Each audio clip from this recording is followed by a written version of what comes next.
नमस्कार. सखी सह्याद्रीमध्ये मी पल्लवी मुजुमदार आपल्या सगळ्यांचं मनपूर्वक स्वागत करते. लोकशाहीमध्ये लोकांनी निवडून दिलेले लोकप्रतिनिधी ही शासन यंत्रणा चालवत असतात आणि स्थानिक स्वराज्य पातळीवरती जेव्हा या निवडणुका होत असतात तेव्हा लोकप्रतिनिधींना मुळात ही शासन यंत्रणा कशा प्रकारे कार्यरत असते याचं एक प्रकारे प्रशिक्षणच मिळत असतं. टप्प्याटप्प्याने चालणारी पण अतिशय मोठ्या प्रमाणामध्ये कार्यरत असणारी ही यंत्रणा असते ती म्हणजे शासन यंत्रणा. मतदार राजा या नात्याने आपण सगळेच जण लहान थोर 18 वर्षापुढील प्रत्येक समज असलेली व्यक्ती या शासन प्रणालीच्या यंत्रणेचा एक महत्त्वपूर्ण घटक असते. जागरूकता ही या महत्त्वाच्या घटकाची भूमिका असते. आपण सगळेच जाणतो त्या निवडणुकांच्या अनुषंगाने आजचा अतिशय महत्त्वाचा जनजागृतीपर विषय आहे. आजचा आपला विषय आहे जागरूक मतदार लोकशाहीचं उज्ज्वल भवितव्य. आणि या दृष्टिकोनातनं आज आपण आमंत्रित केलेलं आहे जगदीश मोरे यांना. सर नमस्कार. नमस्कार. सखी सह्याद्रीमध्ये आपलं मनपूर्वक स्वागत करते. सरांविषयी सांगायचं तर जनसंपर्क अधिकारी राज्य निवडणूक आयोग म्हणून सर कार्यरत आहेत. त्यांच्या कामाचा मोठा अनुभव आहे. 9 वर्ष पत्रकारिता क्षेत्रातला त्यांचा अनुभव आहे. माहिती आणि जनसंपर्क विभागाच्या वेगवेगळ्या विभागांमध्ये सरांचं काम आहे. सातारा जिल्हाधिकारी म्हणून त्यांनी काम केलेलं आहे. आणि या सगळ्या दृष्टिकोनातून विचार करताना एक महत्त्वाचं आहे, आज जे आपण बोलत आहोत ते जनसंपर्क अधिकारी या नात्याने राज्य निवडणूक आयोगाबरोबर काम करत असताना निवडणूक मतदार राजा त्याची भूमिका काय आहे या गोष्टींकडे आजचा आपला मुख्य फोकस असणार आहे. आपला सहभाग महत्त्वाचा आहे. दूरध्वनी क्रमांक चटकन टिपून घ्या. ते आहेत असे 24908050 24988050. मुंबई बाहेरचे प्रेक्षक आणि मोबाईलवरून संपर्क साधताना 022 हा एसटीडी कोड आहे. छोटीशी विनंती, प्रश्न विचारताना टीव्ही सेटचा आवाज थोडासा कमी ठेवा जेणेकरून आमचा आवाज तुमच्यापर्यंत व्यवस्थित पोहोचू शकेल. त्याचबरोबर विषयाच्या अनुषंगाने नेमके प्रश्न आम्हाला तुमच्याकडून अपेक्षित आहेत. सुरुवात करूया. जागरूक मतदार राजा लोकशाहीचा एक महत्त्वाचा स्तंभ तो कसा आहे या सगळ्याविषयी जगदीश मोरे सर आपल्याला सांगतात. सर, मुळात निवडणुका असं म्हटलं की एक मोठी काहीतरी गोष्ट घडते आहे आणि मतदार राजा या नात्याने आम्ही प्रत्येक सामान्य माणूस यातला महत्त्वाचा घटक आहोत. त्याविषयी आपल्या प्रश्न उत्तरांना सुरुवात करण्यापूर्वी मी एक फक्त दुरुस्ती करतो. आपण मगाशी परिचय करून देताना साताऱ्याचे जिल्हाधिकारी म्हणालात, तर सातारा जिल्हा माहिती अधिकारी म्हणून मी काम पाहिलेलं आहे. फक्त एक गैरसमज नको म्हणून आपल्या सर्वांसमोर एक दुरुस्ती केली. अवश्य. बरं, आपण असं आता प्रश्नाकडे वळूयात. मुळात आपण असं म्हणतो की आपली लोकशाही जगातली सगळ्यात मोठी लोकशाही आहे. आपल्याकडे लोकशाहीची त्रिस्तरीय रचना आहे. पहिलं म्हणजे संसद, दुसरं विधिमंडळ आणि स्थानिक स्वराज्य संस्था, अशी ही आपली रचना आहे. खरं म्हणजे स्थानिक स्वराज्य संस्था ह्या लोकशाही व्यवस्थेचा एक पाया आहे आणि हा पाया मजबूत करण्याचं काम किंवा लोकशाही प्रशिक्षणाचं काम ह्या निवडणुकांच्या माध्यमातून होत असतं. लोकशाहीत निवडणूक हा अत्यंत महत्त्वाचा घटक आहे आणि त्यात मतदार हा सर्वोच्च आहे. कारण की आपली जी लोकशाही आहे ती मतदार राजाच्या हाती आहे. मतदार आपला केंद्रबिंदू आणि हा लोकशाहीचा आधारस्तंभ आहे. या निवडणुका ज्या होत आहेत स्थानिक स्वराज्य पातळी, जिल्हा पातळी आणि पालिका, महानगरपालिका, ह्या एक मोठ्या पातळीवर ज्या निवडणुका होत आहेत याचं नियंत्रण कशा पद्धतीने या निवडणुकांची सगळी प्रणाली काम करत असते याविषयी? बेसिकली आपल्या देशात 2 प्रकारचे निवडणूक आयोग असतात. म्हणजे एक निवडणूक आयोग 25 जानेवारी 1950 रोजी स्थापन झाला, तो होता भारत निवडणूक आयोग. भारत निवडणूक आयोगाकडे विधानसभा, विधान परिषद, लोकसभा, राज्यसभा, राष्ट्रपती, उपराष्ट्रपती यांच्या निवडणुका घेण्याची जबाबदारी आहे. आणि स्थानिक स्वराज्य संस्थांच्या निवडणुकांची जबाबदारी राज्य निवडणूक आयोगावर आहे. राज्य निवडणूक आयोगाची स्थापना 73व्या आणि 74व्या घटनादुरुस्तीनंतर झाली. या घटनादुरुस्तीत स्थानिक स्वराज्य संस्थांच्या निवडणुकांसाठी राज्य निवडणूक आयोगाची स्थापना करण्यात यावी अशी तरतूद करण्यात आली होती. त्यानंतर आपल्या राज्यामध्ये राज्य निवडणूक आयोग स्थापन झाला. तसंच इतर राज्यांमध्येही राज्य निवडणूक आयोगाची स्थापना करण्यात आली आणि ह्या राज्य निवडणूक आयोगांच्या माध्यमातून ह्या आपल्या निवडणुका घेतल्या जातात. आपल्या राज्यात साधारणतः 27 महानगरपालिका, 34 जिल्हा परिषदा, 351 पंचायत समित्या आणि 358 नगर परिषदा आणि नगरपंचायती आहेत. या सगळ्यांच्या निवडणुका घेण्याचं काम राज्य निवडणूक आयोगाचं आहे. साधारणतः आपण बघतो की लोकसभेचे राज्यापुरतं बोलायचं झालं तर 5 वर्षातून एकदा 48 सदस्य निवडून दिले जातात. विधानसभेचे 288 सदस्य निवडून जातात.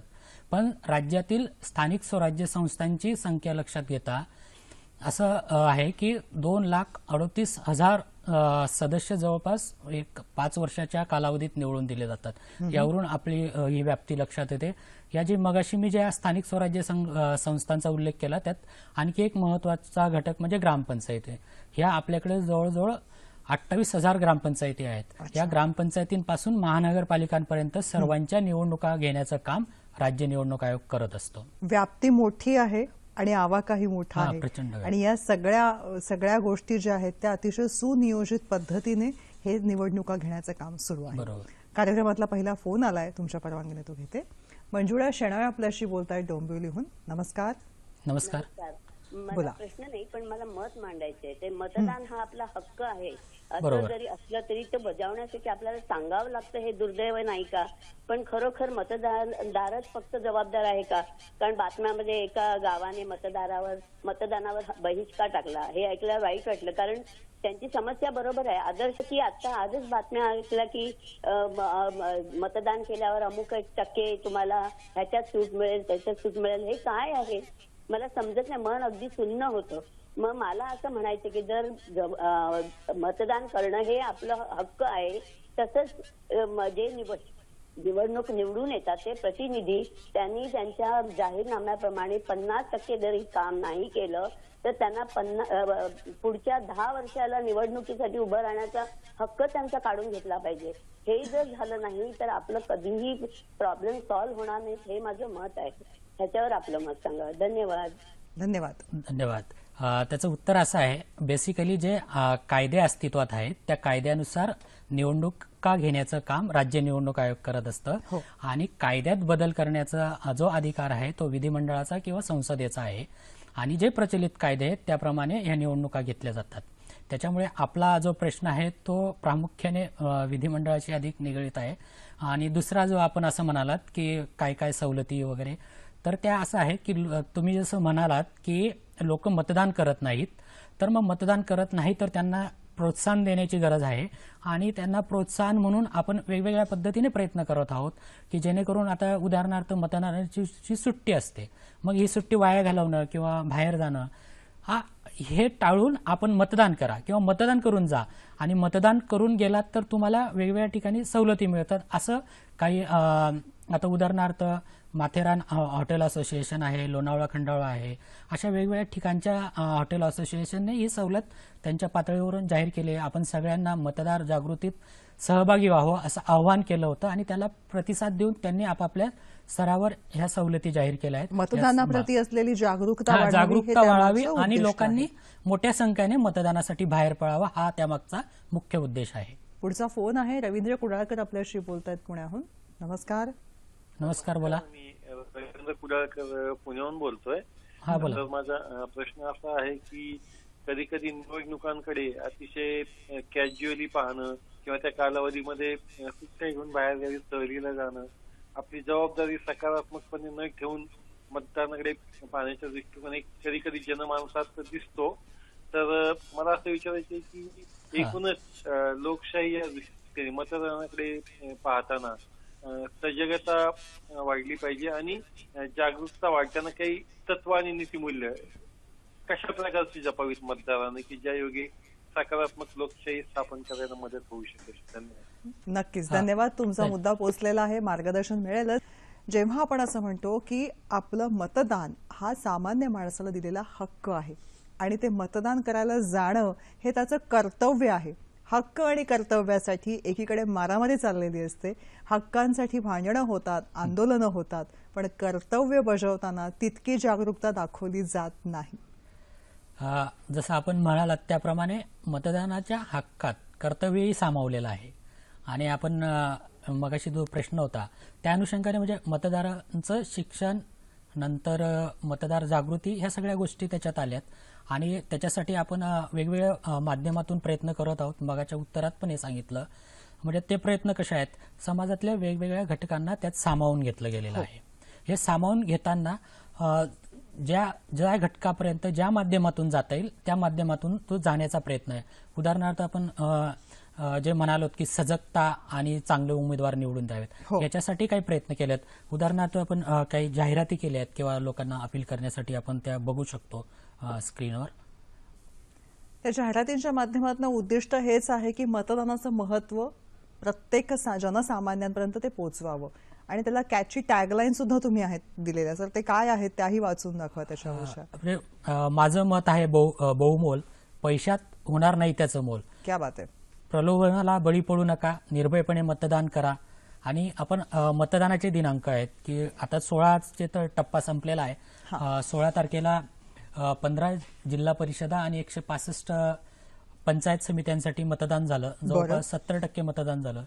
तसंही बघितलं तर ग्रामीण भागात मतदानाला चांगला प्रतिसाद असतो आणि 70% मतदान काल झालेलं आहे. आता दुसरा टप्पा 21 फेब्रुवारीला आहे.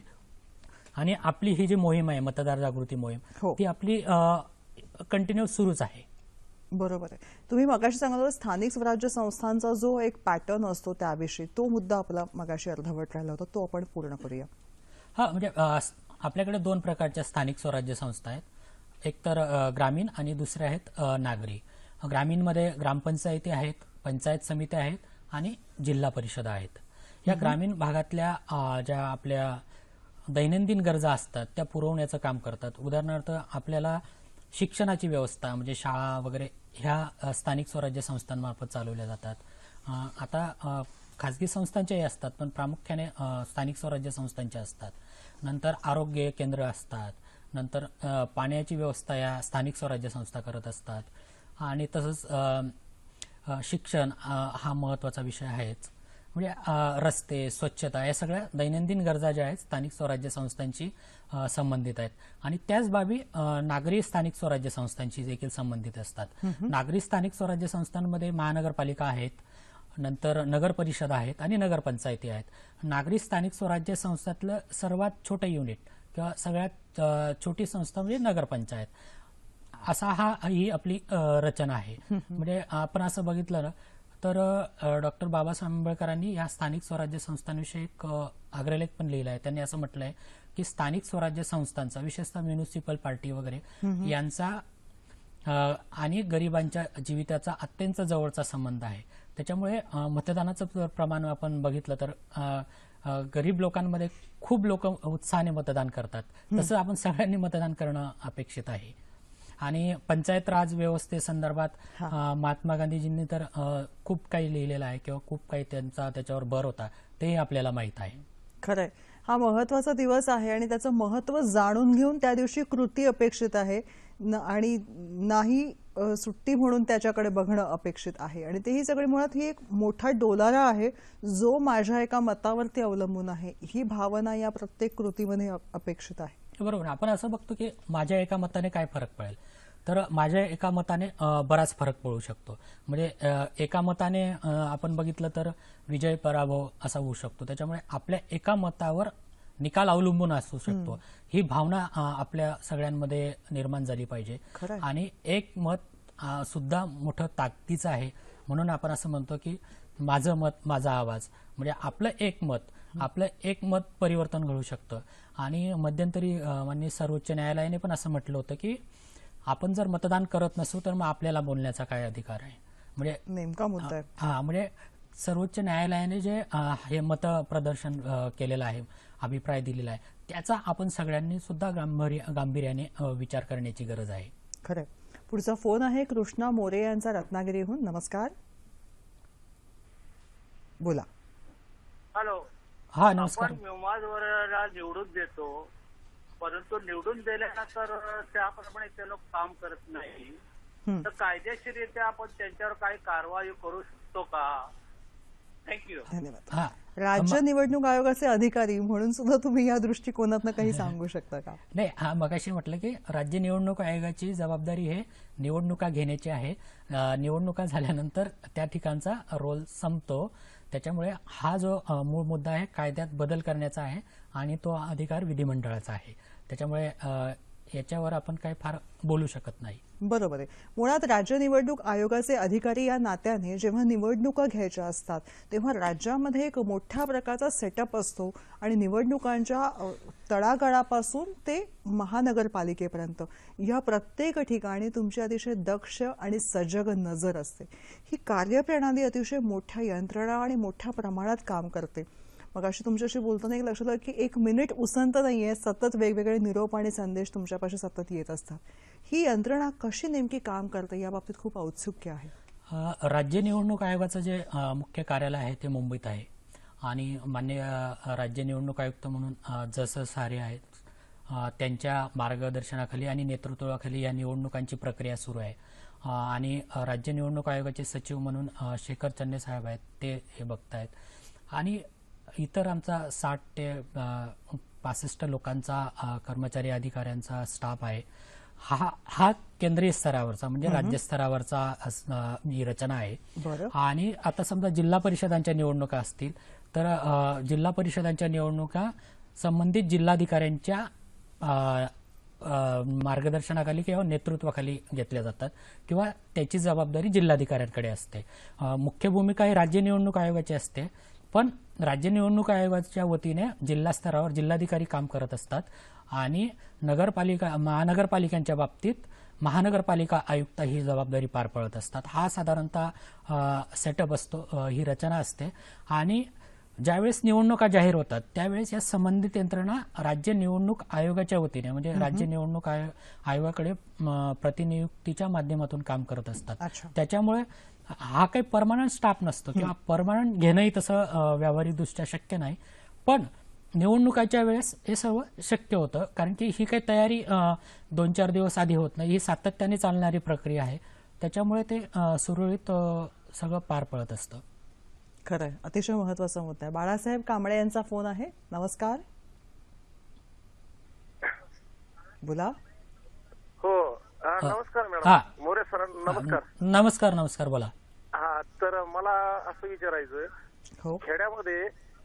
नमस्कार साहेब. हा नमस्कार, बोला ना, येतोय आवाज. खेड्यामध्ये जवळजवळ 80-90% मतदान होतं. खेड्यात बरोबर. अगदी सलग प्रश्न विचारा. अशिक्षित असतात आणि शहरातले लोक जवळजवळ 100%. शहरातले लोक जवळजवळ 100% म्हणजे सुशिक्षित असून सुद्धा त्यांचं मतदान 60%च्या पुढे कधीच जात नाही, असं का? आता ग्रामीण आणि शहरी मतदार. हा, मी मगाशी पण सांगितलं की ज्या ग्रामीण स्थानिक स्वराज्य संस्था आहेत त्याच्यात मतदानाचं प्रमाण खूप चांगलं असतं, शहरी भागामध्ये कमी असतं आणि त्यातही महानगरपालिकांच्या तुलनेने आणखी कमी असतं. ते वाढवण्यासाठी आपण प्रयत्न करत असतो.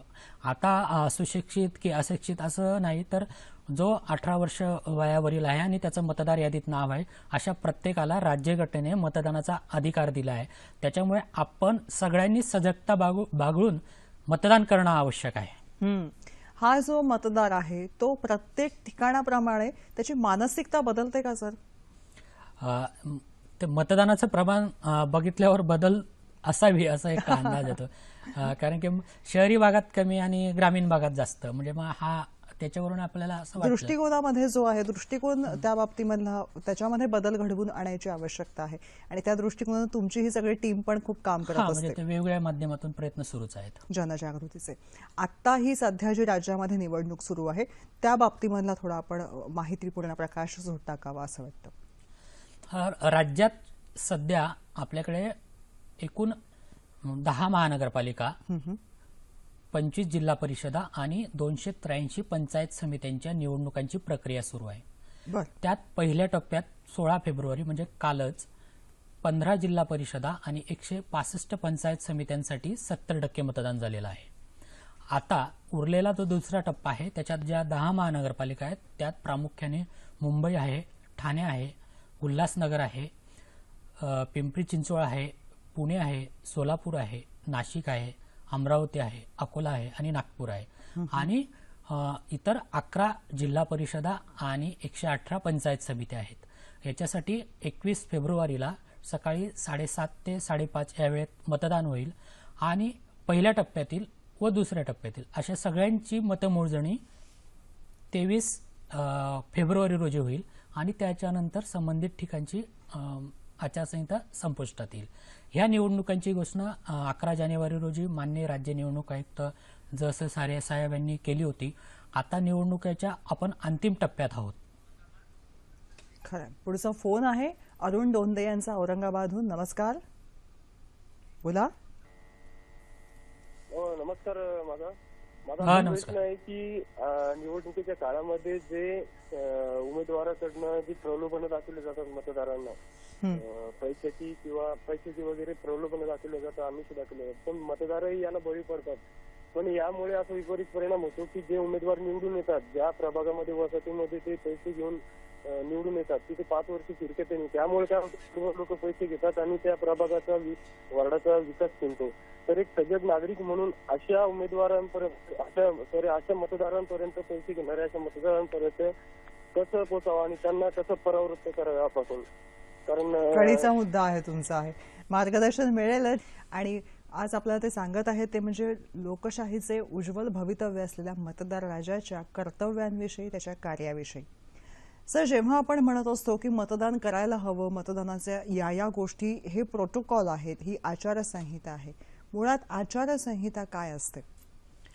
मुळात आचारसंहिता म्हणजे कसं आहे की राजकीय पक्ष आणि भारत निवडणूक आयोगाने पहिल्यांदा एकत्र येऊन की वर्तणुकीविषयी काही आचार किंवा काही नियम आपले असे ठरवले होते आणि मग त्यानंतर हळूहळू त्यात थोडेसे बदल, सुधारणा आणि ती जे काही नियमावली होती ती आता आपण आचारसंहिता म्हणून तिला आपण हे करतो. नंतर त्याला एक न्यायिक अधिष्ठान सर्व उच्च न्यायालयाने पण त्याला दिलं. त्याच्यामुळे ते एक आचारसंहिता आज आपल्याला सगळ्यांना माहीत झाले. म्हणजे आचारसंहिता म्हणजे बेसिकली निवडणुकीच्या काळात मतदारांवर कुठलं विपरीत प्रभाव न टाकणे किंवा मतदारांना प्रलोभन न देणे किंवा राजकीय पक्षांनी काय करणे, उमेदवारांनी काय करणं अपेक्षित आहे.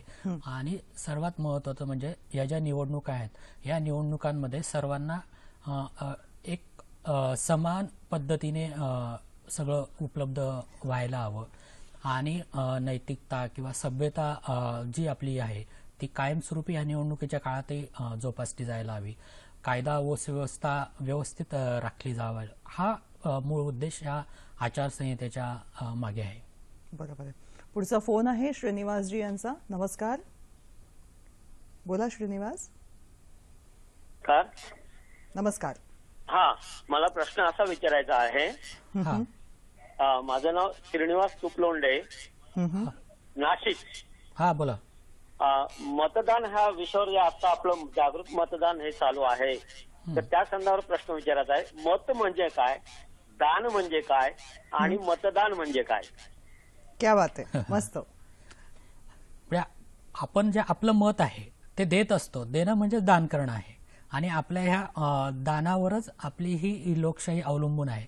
याचाच थोडक्यात अर्थ की आपण मतदान करतो आणि त्या मतदानाच्या आधारावर आपण ही आपली लोकशाही बळकट करत असतो. कुठल्याही दानामुळे कुठली तरी काहीतरी एक बळकटी येत असते किंवा आपण म्हणतो की दान हे सर्वोच्च आहे, तसंच मतदान सुद्धा एक सर्वोच्च आहे. आणि आपण कुठल्याही दानामागे एक कर्तव्याची किंवा एक त्यागाची भावना असते. तसं आपण हे आपल्या ह्या दानातून आपली लोकशाही मजबूत करण्याचं काम करत असतो. पण हे दान करताना आपल्याला ते अतिशय सांभाळून आणि विचारपूर्वक करायला हवं, हे आपण सगळ्यांना माहीतच आहे. खरंय, त्या एका दानामध्ये परिवर्तनाची फार मोठी ताकद आहे आणि ती ताकद जी आहे ती वापरायची ही योग्य वेळ, योग्य दिवस राज्य निवडणूक आयोगाने आम्हाला दिलेला आहे आणि त्या दिवशी, त्यावेळी, त्या ठिकाणी ते मतदान व्हायला हवं. ह्या दानामध्ये आपला आवाज आहे आणि आपला आवाज आहे. दान म्हणजे आपला आवाज आहे. या दानातून आपल्या आवाजाला एक बळकटी मिळते. मस्त. हे आता तुम्ही सांगत असताना एक मुद्दा माझ्या मनामध्ये आला की मतदान करायचं आहे म्हणजे त्या खूप आधीपासून आपण सगळी मंडळी आम्हाला वेगवेगळ्या सोशल माध्यमांमधनं, सामाजिक माध्यमांमधनं सांगत असतात की यादीमध्ये तुमचं नाव तपासून घ्या, यादीमध्ये नाव व्यवस्थित आहे ना, पत्ता व्यवस्थित आहे ना, ही सगळी तपासणी करून घ्या. हे प्रक्रिया काय असते, हे कशासाठी सांगितलं जातं, नाव यादीमध्ये असणं म्हणजे काय, नसणं म्हणजे काय, कदाचित लोकांना हे माहिती नसू शकेल असंही असू शकतं, म्हणून आपण तुमच्या माध्यमातून हे सांगूया. बेसिकली मतदार यादी तयार करण्याचं काम भारत निवडणूक आयोग करतं आणि ती मतदार यादी हे विधानसभे मतदारसंघनिहाय तयार होत असते. आणि तीच विधानसभेची मतदार यादी स्थानिक स्वराज्य संस्थांच्या निवडणुकांसाठी वापरली जाते. राज्य निवडणूक आयोगाकडून स्वतंत्र मतदार यादी तयार केली जात नाही. फक्त विधानसभेची मतदार यादी जशीच तशी घेऊन ती संबंधित स्थानिक स्वराज्य संस्थेच्या प्रभागनिहाय विभाजित केली जाते. आता ही यादी जी आहे तयार करताना दरवर्षी भारत निवडणूक आयोगाकडनं एक कार्यक्रम घेतला जातो. म्हणजे तुमचं जर मतदार यादीत नाव नसेल आणि वयाची 18 वर्षे पूर्ण झाली असतील तर मतदार म्हणून नाव नोंदवून घ्या, किंवा तुमच्या मतदार यादीत नावासंदर्भात काही चुका असतील किंवा काही दुरुस्ती असतील त्याही बरोबर करून घ्या, याच्यासाठी ती मोहीम घेतली जाते. आता ह्या ज्या स्थानिक स्वराज्य संस्थांच्या निवडणुका आहेत त्याच्यासाठी आपण स्वतंत्र यादी तयार करत नाही, हे आपण मगाशी पाहिलं. तर मग जी विधानसभेची मतदार यादी तयार होत असताना स्थानिक स्वराज्य संस्थांच्या निवडणुका समोर आहेत, त्या दृष्टिकोनातून राज्य निवडणूक आयोगाने मतदार जागृती मोहीम हाती घेतली होती. ही मोहीम गेल्या वर्षी म्हणजे सप्टेंबर-ऑक्टोबर मध्ये राबवण्यात आली आणि अलीकडेच 2016 मध्ये 16 सप्टेंबर ते 21 ऑक्टोबर पर्यंत ही मोहीम होती की लोकांना हे आम्ही सांगत होतो की यादी विधानसभेची जरी तयार होत असली तरी ही यादी आगामी स्थानिक स्वराज्य संस्थांच्या निवडणुकांसाठी वापरली जाणार आहे. त्या दृष्टीने आपण आवश्यक ती कारवाई करा, किंवा काही दुरुस्त्या असतील आपल्या नावासंदर्भातल्या किंवा पत्त्यासंदर्भात त्या करून घ्या, किंवा वयाची 18 वर्ष पूर्ण झाली असेल तर नाव नोंदवून घ्या. अशाप्रमाणे ही सर्व संबंधित स्थानिक स्वराज्य संस्थांवर व्यापक प्रमाणावर मोहीम राबवली गेली. आता ज्यांनी 21 ऑक्टोबर 2016 पर्यंत मतदार यादीत नाव नोंदवले असतील त्या प्रत्येकाचं नाव आणि त्या नावाचा भारत निवडणूक आयोगाने विचार केला असेल आणि त्या नावांना मंजुरी दिली असेल तर ते नाव 5 जानेवारी 2017 रोजी जी यादी प्रसिद्ध झाली त्या यादीत आलं असेल. आणि अशा प्रत्येकाला ह्या स्थानिक स्वराज्य संस्थांच्या आत्ताच्या निवडणुकांमध्ये मतदान करण्याचा अधिकार आहे. पण जर विधानसभेच्या मूळ मतदार यादीत आपलं नाव नसेल आणि आपल्याला जर असं वाटत असेल की आता मला मतदान करायला हवं तर ते शक्य होणार नाही. आपलं नाव आता नोंदवलं जाईल पण आत्ताच्या ह्या यादीत ते असणार नाही, कारण की ह्या निवडणुकांसाठी 5 जानेवारी 2017 रोजी जी विधानसभा मतदारसंघाची यादी अस्तित्वात आली ती यादी आता वापरली जात आहे.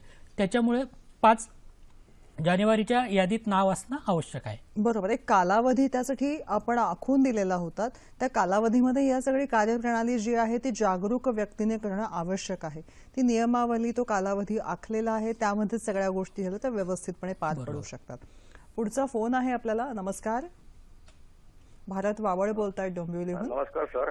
नमस्कार. प्रश्न असा आहे की आपण एखादी निवडणुकीमध्ये कुठलाही उमेदवार पसंत नसताना आपला नकार आपण कशाप्रकारे वापरू शकतो आणि याचा निवडणुकीवर कशाप्रकारे परिणाम होतो.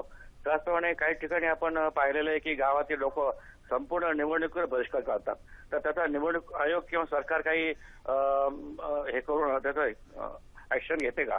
आणि शेवटचा प्रश्न असा आहे की निवडणूक झाल्यानंतर जे बॅलेट पेपर असतात किंवा काय मशीन्स असतात त्याची सिक्युरिटी बी कशाप्रकारे लावली जाते आणि निवडणूक निकालाच्या वेळी ती कशाप्रकारे निवडणुका लागतात, त्याचा अंतिम निर्णय कशाप्रकारे जाहीर केला जातो, यावर आम्हाला मार्गदर्शन करावा. धन्यवाद.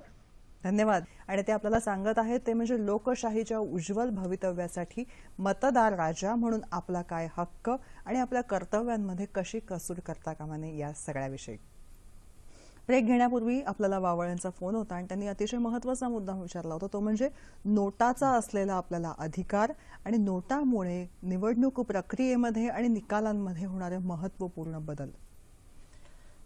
नोटा म्हणजे वरील नमूदपैकी कोणीही नाही, म्हणजे जे उमेदवार नाही म्हणण्याचा अधिकार.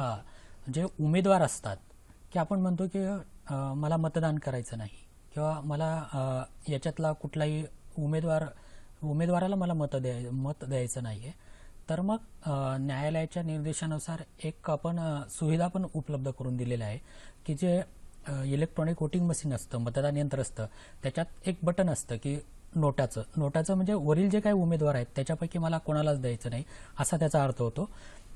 ते बटन दाबलं म्हणजे आपलं मतदान झालं, पण आपण कुठल्याही उमेदवाराला मतदान केलेलं नाही असा त्याचा आहे. म्हणजे मी माझं कर्तव्य बजावलेलं आहे, पण जी उपलब्ध यादी आहे ती मला पसंत नाही. हा, म्हणजे कर्तव्य बजावलेलं आहे, पण माझ्या पसंतीचे उमेदवार कोणीही नाही असा त्याचा अर्थ आहे. पण नोटाचा जो विषय आहे की नोटाला किती मतं मिळाली तरी जो सर्वाधिक मतं मिळवतो तो जिंकतो. आता त्यांचा अजून एक मुद्दा होता, तो एक अतिशय महत्वाचा, ती मतदान प्रक्रिया पार पडली आणि पुढची सुरक्षितता कशी असते. पण एक फोन पटकन घेते. उमाताई महाजन आपल्याशी बोलतायत गोरेगावहून. नमस्कार उमाताई.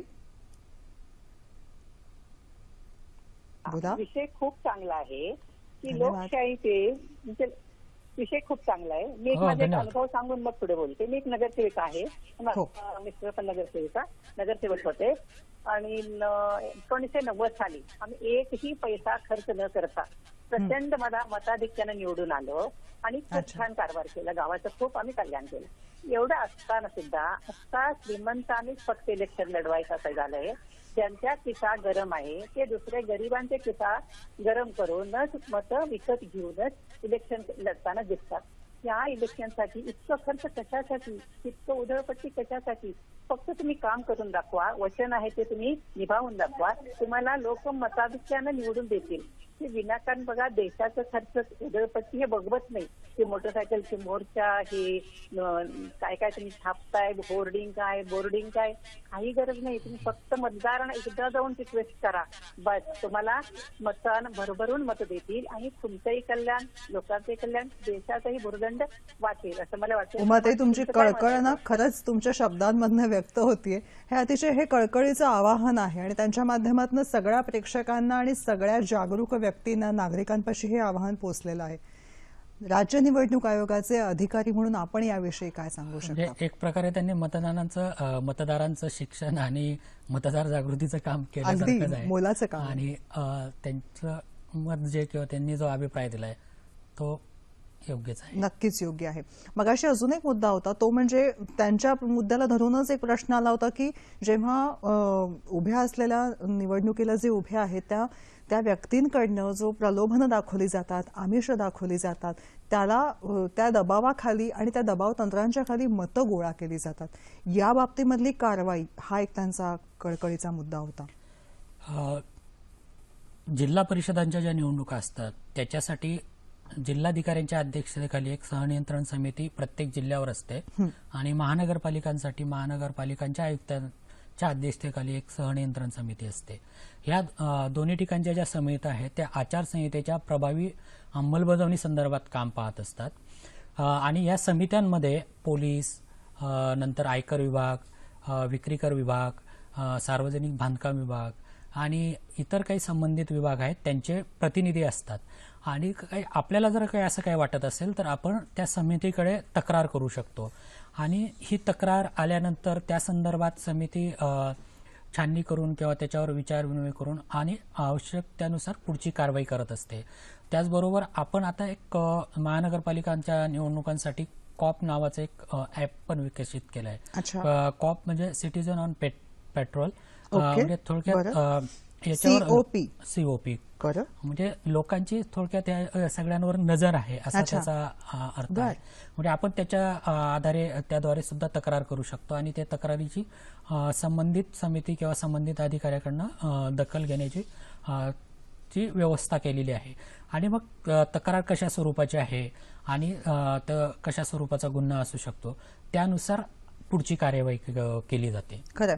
तुम्ही आता या कॉप या ऍप्लिकेशन विषयी सांगितलं, म्हणजे सामान्य माणूस सुद्धा ते ऍप्लिकेशन आपल्या मोबाईलवर डाउनलोड करून घेऊ शकतो? हो, सामान्य माणूस कोणीही ते फ्री आहे प्ले स्टोअरवरनं किंवा आपण अन्य माध्यमांमधून ते मिळू शकतं आणि त्याचा वापर करता येऊ शकतो. आपण बघू शकतो, म्हणजे हे आपल्या स्क्रीनवर पण दिसू शकेल. हे ऍप आहे ते आपण डाउनलोड करू शकतो. बरोबर आहे. आणि ऑन स्क्रीन पण आपल्याला दिसतं हे कॉप, सिटीजन ऑन पेट्रोल, म्हणजे आपल्या कृतींविषयी आणि अप्रामाणिक कृतींना जगासमोर आणण्यासाठी हे ऍप्लिकेशन. नागरिकांची गस्त, निवडणुकीवर नागरिकांची नजर, निवडणुकीवर नागरिकांची गस्त. सर, ही पुस्तकं वेगवेगळी मला दिसते आहेत आणि या पुस्तकांच्या मागे आणि पुढे निवडणुकीचं महत्त्व सांगणारे अनेक संदेश आपल्याला दिसतात. माझं मत माझा आवाज अशा अर्थाने या निवडणूक वार्तापत्रांची ही वेगवेगळी पुस्तकं आहेत. हे राज्य निवडणूक आयोगाची ही पुस्तकं नेमकी काय आहेत आणि याचा वापर याविषयी. राज्य निवडणूक आयोगाने गेल्या वर्षापासून एक गृहपत्रिका म्हणून न्यूज लेटर म्हणून निवडणूक वार्ता नावाने 6 पत्रिका सुरू केली आहे. ही दर 6 महिन्यांनी प्रकाशित केली जाते. मुख्यतः ही राज्य निवडणूक आयुक्त जसं साऱ्यासाहेब यांची संकल्पना आहे आणि ती संकल्पनाच्या आता पूर्ती झालेली आहे. आता हे 3 अंक आपण प्रसिद्ध केलेत. म्हणजे याचा उद्देश असा आहे की गेल्या 6 महिन्यात झालेल्या निवडणुका आणि पुढील 6 महिन्याच्या निवडणुका यांची तयारी असा एकत्रित आढावा या पुस्तिकेमध्ये आपण घेत असतो. म्हणजे थोडक्यात एक दस्तऐवज तयार होतो. म्हणजे त्या कालावधीतल्या ज्या काही घटना घडामोडी असतात त्याची नोंद याच्यात घेतली जाते आणि पुढची जी तयारी आहे, उदाहरणार्थ आता ह्या आपण आत्ताचा जर अंक बघितला, या अंकात अशी माहिती दिली आहे की मागच्या ज्या निवडणुका झाल्या त्या कधी झाल्या, केव्हा झाल्या, त्यातले कुठल्या पक्षाला किती जागा होत्या, अशी सविस्तर माहिती त्या दिली आहे. म्हणजे आपण जेव्हा कुठल्याही गोष्टी करत असताना मागचं थोडंसं इतिहासात डोकावून पाहत असतो किंवा आपल्याला तुलना करताना किंवा अभ्यास करताना त्या गोष्टीची गरज असते आणि ती उपलब्ध व्हावी, तो ह्या मागचा हेतू आहे. बरोबरचा फोन आहे. प्रदीप पोद्दार आपल्याशी बोलतायत सोलापूरहून. नमस्कार. बोला. नमस्कार. नमस्कार. प्रश्न विचारा. नमस्कार मॅडम, माझा एक प्रश्न आहे. माझा प्रश्न असा आहे की स्वातंत्र्यपूर्वी म्हणजे 15 ऑगस्ट 1947 यावेळेस ज्यावेळेस भारत स्वतंत्र व्हायचा होता, बोला ना, त्यावेळेची जी परिस्थिती होती मतदानाची परिस्थितीमध्ये आणि आता आधुनिक परिस्थितीमध्ये जर तुलनात्मक अभ्यास करता आणि स्पर्धात्मक परीक्षेच्या विद्यार्थ्याच्या दृष्टीने जर विचार करता, आजच्या स्पर्धात्मक युगातला किंवा स्पर्धा परीक्षा देणाऱ्या विद्यार्थ्यांना फायदा होईल यासाठी तुम्ही कोणतं मार्गदर्शन करू शकाल? मगाशी आपण बोलत होतो ते म्हणजे मतदानाची जनजागृती करत असताना आज सामाजिक माध्यमांची भूमिका महत्वाची आहे आणि त्या दृष्टिकोनातून अनेक पावलं उचलली जात आहेत. मतदान, जनजागृती आणि सामाजिक माध्यम. आता आपण बघतोय की सामाजिक माध्यम जे आहेत, समाज माध्यम जे आहेत ते सगळ्यांसाठी उपलब्ध आहेत. एक नवीन तंत्रज्ञान आहे आणि ते जवळपास सगळ्यांपर्यंत पोहोचलेलं आहे. त्याच्यामुळे त्या माध्यमातून आपण मतदारांपर्यंत पोहोचणं आवश्यक आहे. मग हे पोहोचताना आपण काय केलं तर एक मतदार जागृतीसाठी आपण एक बोधचिन्ह तयार केलं आहे. महावटर आपण ते स्क्रीनवर पाहू शकतो. ते जे केलेलं आहे त्या माध्यमातून आपण लोकांपर्यंत पोहोचतो. आपण काय केलं, जेवढ्या ज्या समाज माध्यमाच्या ज्या संकेतस्थळं आहेत किंवा ज्या साईट्स आहेत, म्हणजे उदाहरण फेसबुक, ट्विटर, इंस्टाग्राम किंवा व्हॉट्सअप, या सगळ्यांच्या माध्यमातून लोकांपर्यंत पोहोचण्याचा प्रयत्न करत आहोत. तसंच आपण एक त्याच्यासाठी मिस कॉल सुविधा देखील उपलब्ध करून दिलेली आहे. त्या मिस कॉलवर जर आपण फोन केला, मिस कॉल केला तर आपल्याला एक SMS येतो. आता SMS मध्ये एक लिंक असते. ती लिंक आपण ओपन केल्यावर आपल्याला एक चॅटबॉट नावाचं एक नवीन तंत्रज्ञान आहे, तिथं आपण थेट जातो आणि आपल्या मनात काही शंका, काही प्रश्न असतील तर त्याच्यावर आपण विचारू शकता. ते विचारल्यानंतर आपल्याला त्या क्षणी उत्तर येत असतं. म्हणजे आपण त्याच्या माध्यमातून आपलं मतदानाचा दिनांक, उमेदवार, मतदान केंद्र वगैरे अशा असंख्य प्रकारची माहिती मिळवू शकतो. अशी एक चांगली सुविधा त्या माध्यमातून उपलब्ध झाली. तसंच आपण वेगवेगळ्या मान्यवरांचे बाईट्स असतात, आव्हानं असतात, ते सुद्धा सोशल मीडियाच्या माध्यमातून करत असतो आणि लोकांपर्यंत पोहोचण्याचा हा तो एक प्रयत्न असतो. अशा वेगवेगळ्या माध्यमातून आपण करत असतो. खरं आहे. निवडणूक वार्ताची जी पुस्तकं आहेत, जी मगाचपासून आपण बघत आहोत, ती पुस्तकं फार आकर्षक आहेत आणि त्यावरचे संदेश जे आहेत ते एक वेगळे. कुठे चित्ररथाचं चित्र आपल्याला दिसतं आहे, कुठे अजून काय वेगळं दिसतं आहे. हे चित्ररथ म्हणजे नेमका त्यामागचं माझं मत माझा आवाज असं हे म्हणतं आहे. हे नेमकं काय आहे सर? आपण तर बघितलं त्याच्यात एक चित्ररथ आहे. हा जो चित्ररथ आहे हा 26 जानेवारी साठी तयार केला गेला होता. राज्य निवडणूक आयोगाची स्थापना ही 73व्या आणि 74व्या घटना दुरुस्तीनंतर झाली. त्याला साधारणतः आता 25 वर्षे पूर्ण होत आहेत आणि आता मोठ्या प्रमाणावर राज्यात स्थानिक स्वराज्य संस्थांच्या निवडणुका आहेत. ही पार्श्वभूमी लक्षात घेऊन मतदार जागृतीसाठी हा चित्ररथ तयार करण्यात आला होता. हा चित्ररथ शिवाजी पार्क येथे जे 26 जानेवारीला मुख्य प्रजासत्ताक दिनाचा जो कार्यक्रम झाला त्याच्यात समावेश करण्यात आला होता आणि त्या चित्ररथ त्या कार्यक्रमानंतर मुंबईत विविध ठिकाणी पण नेण्यात आला. त्यानंतर तो ठाण्यामध्ये नेण्यात आला. आता पुन्हा तो मुंबईत आहे आणि त्या चित्ररथासोबत एक पथनाट्य पण असतं, म्हणजे जेणेकरून लोकांना आव्हान केलं जातं की मतदान करा. आता आपण जर बघितलं या चित्ररथावर एक प्रातिनिधिक स्वरूपात वेगवेगळ्या इमारती दाखवलेल्या आहेत स्थानिक स्वराज्य संस्थांच्या. सुरुवातीला एक श्वेत अश्व आहे, हा आपला जो अशोक स्तंभ आहे त्याच्यावरून तो घेतला आहे आणि बाकीचे जे मतदार आहेत मतदान करा असं ते आवाहन करतायत. खरं, हे फार महत्वाचे चित्र आहेत. या चित्र नुसते नसून त्यामागे लढलेले संदेश जे आहेत ते फार महत्वाचे आहेत. या बरोबरीने संदेशांच्या बरोबरीने एक महत्वाची गोष्ट आहे ते म्हणजे मगाचा एक मुद्दा, मतदान पार पडल्यानंतर सुरक्षितता. त्या मशीनमध्ये अतिशय अमूल्य असं माझं मत नोंदवलं गेलेलं आहे, तेव्हा त्याची सुरक्षितता कशा पद्धतीने तुमची सगळी टीम दक्ष असते. मतदान झाल्यानंतर सर्व जी यंत्रणा आहेत ते एका ठिकाणी गोळा केल्या जातात, संबंधित ठिकाणी, संबंधित स्थानिक स्वराज्याच्या संस्थेच्या पातळीवर, आणि त्याच्यासाठी स्ट्रॉंग रूमची व्यवस्था केलेली असते. त्याच्यासाठी आवश्यक तेवढा कर्मचारी किंवा पोलीस बंदोबस्त तैनात करून केलेला असतो. त्याच्यामुळे त्याच्या सुरक्षिततेच्या आवश्यक त्या सर्व प्रकारची काळजी किंवा दक्षता घेतली गेलेली असते. आयकर विभागाची सुद्धा या सगळ्या प्रक्रियेमध्ये मदत घेतली जाते, ती नेमकी काय असते? निवडणुकीसाठी जो खर्च होतो तो खर्च किती प्रमाणात होतोय, कसा होतोय, किंवा काही संशयास्पद व्यवहार होत आहेत का, या सगळ्या गोष्टींची पाहणी करण्यासाठी आयकर विभाग दक्ष असतो आणि आयकर विभागाचे काही अधिकारी त्याच्यासाठी काम करत असतात, जेणेकरून कुठल्याही प्रकारचा गैरप्रकार किंवा मतदारांना प्रलोभन किंवा आपण जे म्हणतो की पैसे वाटप अशा गोष्टी घडू नयेत याची घेतलेली ती एक दक्षता आहे. खरं, या सगळ्या प्रक्रियेमध्ये अमुक एक मतदारसंघ आदर्श आहे आणि अमुक एक मतदारसंघामध्ये जास्त जागरूकतेची आवश्यकता आहे, अमुक एका ठिकाणी सुरक्षिततेची जास्त आवश्यकता आहे, असं काही आपण आखून ठेवलेलं असतं? नाही, तो मुद्दा असा आहे की काही मतदान केंद्र संवेदनशील आणि काही अतिसंवेदनशील असतात. म्हणजे त्या मतदान केंद्रांची जो काही इतिहास असतो, हिस्ट्री असते, ती काय आहे त्याच्यावरून संबंधित अधिकारी आणि पोलीस अधिकारी संवेदनशील आणि संवेदनशील आणि अतिसंवेदनशील मतदान केंद्र ठरवत असतात आणि मग त्या प्रमाणात तिथं आवश्यक तेवढा पोलीस बंदोबस्त उपलब्ध करून दिला जातो, जेणेकरून काही अनुचित प्रकार तिथं घडू नये. खरं, जाता जाता काय संदेश द्यावासा वाटतो तुम्हाला मतदारांना? सर्वात महत्वाचं म्हणजे स्थानिक स्वराज्य संस्थांच्या ह्या निवडणुका लोकशाहीचा पाया आहे. हा लोकशाहीचा पाया मजबूत करण्यासाठी आपण सर्वांनी मोठ्या प्रमाणावर मतदान करणं आवश्यक आहे आणि आपण सर्वांनी मतदान करावं असं मी राज्य निवडणूक आयोगाच्या वतीने आपल्या सर्वांना आवाहन करतो आणि आपण सर्वांनी मतदान करूयात अशी आपण एक प्रकारे प्रतिज्ञा करूयात. मस्त. जगातल्या संपूर्ण मजबूत आणि यशस्वी अशा लोकशाहीचे आपण सगळे पाईक आहो असं म्हणत असताना एक गोष्ट लक्षात घ्यायला हवी, जी मी माझ्यापासून म्हणेन की परिवर्तनाची मोठी ताकद माझ्या एका मतामध्ये आहे. मी तो हक्क आवर्जून बजावणार आहे. कर्तव्याविषयी मी जागरूक आहे. तुम्ही आहात जागरूक? नक्की कळवा आम्हाला.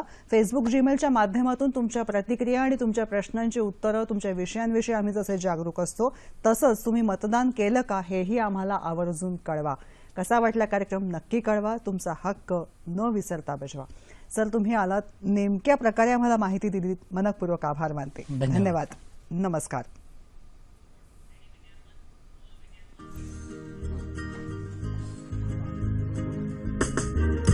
सगळ्या स्लाइड्स